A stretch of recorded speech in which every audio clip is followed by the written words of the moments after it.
doesn't seem the type to need a sword. He doesn't seem like the type. My man was in a crowd trying to keep it even. Right, because he has spiritual power. He has spiritual power. A man like that don't need a sword. But he doesn't need a right weapon. now. He doesn't need anything. That's not true. That's not true. He's telling you. See, you know what it is? Like you said, you want to take certain parts of the Bible, which a lot of people do. Give me Acts 24 and 14. You want to take certain parts of the Bible to fit what you want to believe, which a lot of people do that in this world. Homosexuals do that.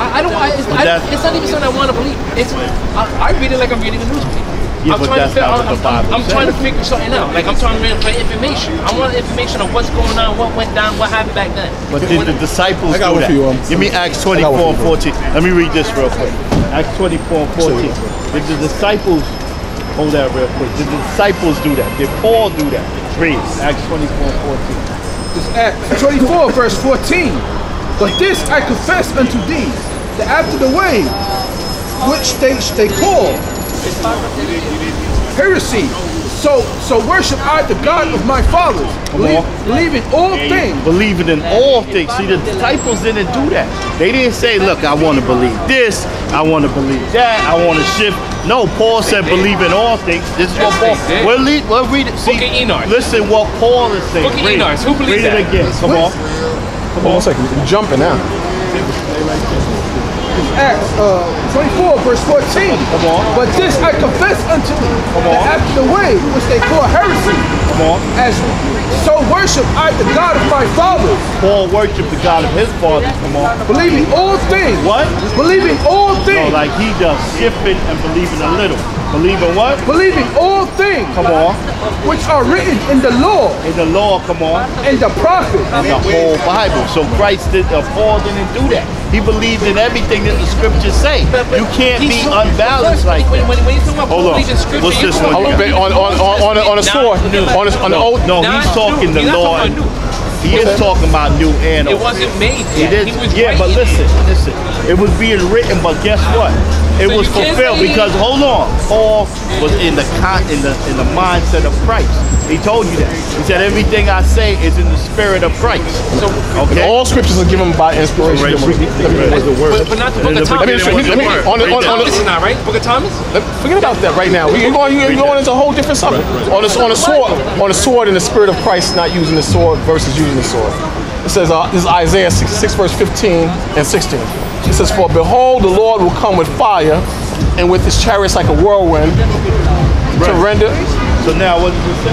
The Lord says what? He will come with his fire and his chariots.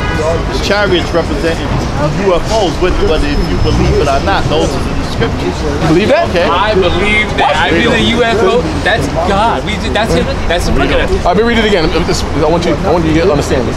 This is, for behold, the Lord will come with fire and with his chariots like a whirlwind, to render his anger with fury and his rebuke with flames of fire. But with fury and his rebuke with fire. Hold on one second. Next verse, 16th verse. Come on. For by fire and by his sword. By fire and by his sword, come on. Will the Lord plead with all flesh. So by fire and by his sword will he plead with all flesh. Come on. And the slain of the Lord shall be many. And the slain of the Lord is going to be many. So this fairy tale, soft type of Jesus that you're talking about, they got to be balanced in it. That's what they put in the movie. That's not the actual Jesus. No.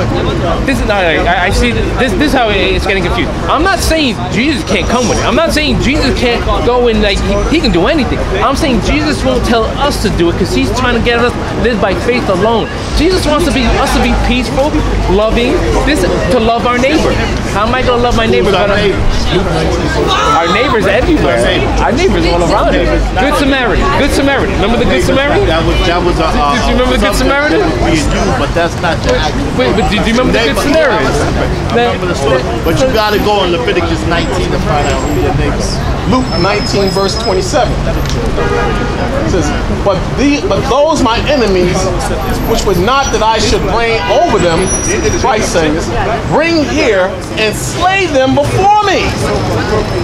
Christ is telling this of other brothers, not even the disciples, to bring them here and slay them before me. So that's a different Jesus that you're thinking about. No. If you notice, Luke, I question Luke, the book of Luke, so much. Because when I read it, doesn't sound like it. That sound like Jesus. What's that? That sound like Jesus. That like to me, that That's doesn't. Christ speaking. I believe in the book of Luke. I believe in all the Bible. That's the book of You know who Luke is? Remember you said You know who Luke is? a physician. He's a physician. All right, but so what? He wasn't an apostle. Paul He wasn't a disciple. Paul was a tent maker. I know, but he wasn't a disciple. Peter and his brother were fishermen. Yeah, but they were disciples. But they were still men of the Most High. They were Luke still, wasn't a disciple. But that's not the point. The point is, Do you know what Luke was doing? Listen, the point is, he's a man of the Lord. You will say, we How do agree. we know? We don't even know him. He's a physician. I don't know. You didn't know Peter either, but he was a man of the But Most High. Jesus chose him. Huh? Jesus chose him. Okay, so what? But Jesus so who? chose Luke. So the men outside of. Let me finish. The men outside of the disciples, who chose them? The men outside The disciples.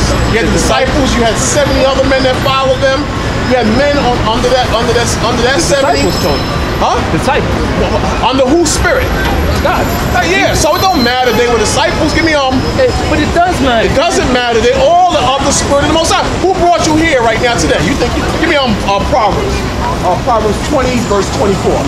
Who brought you here? Did you come on your own, or did the Holy Spirit bring you here? On my own, actually. So who got us out here? Are we out here on our own, or the Holy Spirit? You probably led by faith. I'm not led by faith. I read on my faith this week. All right, wait. You said we probably led by faith, right? By faith. Stop. So who gives the faith and takes away the faith? Read that real quick. Individuals. You yourself. Proverbs 20 verse 24. You You're choose crazy. You Give me choose Proverbs to lose your faith. Give me Proverbs 16 and 1. Read that. This Proverbs 20, verse 24. Check it out, my man. What's your name, by the way? I'm talking to you. John. What's your name? John. No wonderful. John the No Baptist. wonderful. Read that. This Proverbs 20, verse 24. Come on. Man's goings are of the Lord. So everybody's controlled by the Lord. Whether you bad or good, everybody's controlled by the Lord. Man's goings are the Lord. You might have been going to get something to eat. You might have been coming out of Wendy's. The Lord brought you here. Man's goings are the Lord. Come on. How can a man then understand his own way? You can't understand your own ways. The Lord got you. So faith got us here, but faith of the Most High. Faith brought you here, or the Most High brought you here to see if your heart gonna open up to His word. Read right there what you got here, brother. Proverbs 16 and 1. The preparation of the heart in man. The preparation of the heart, we're back on the heart again. What's in your heart, or what's prepared in your heart, or what comes out your heart? Come on. And the answer of Beginning. Proverbs 16 and 1. The preparation of the heart in man. Come on. And in the answer of the tongue. And how you answer, I answer you, you answer me. Come on. It's from the Lord. It's from the Lord. It's from the Lord. So no matter what Luke was, it don't matter what Peter was. It's all controlled by the Lord. Now, whether you understand or not, who controls that? Read that. It's Colossians 1, verse 26. Come on. Even the mystery which have been hid from ages. What's the mystery? The Bible. Because everybody don't understand the Bible. You got all these churches, and more than half of them.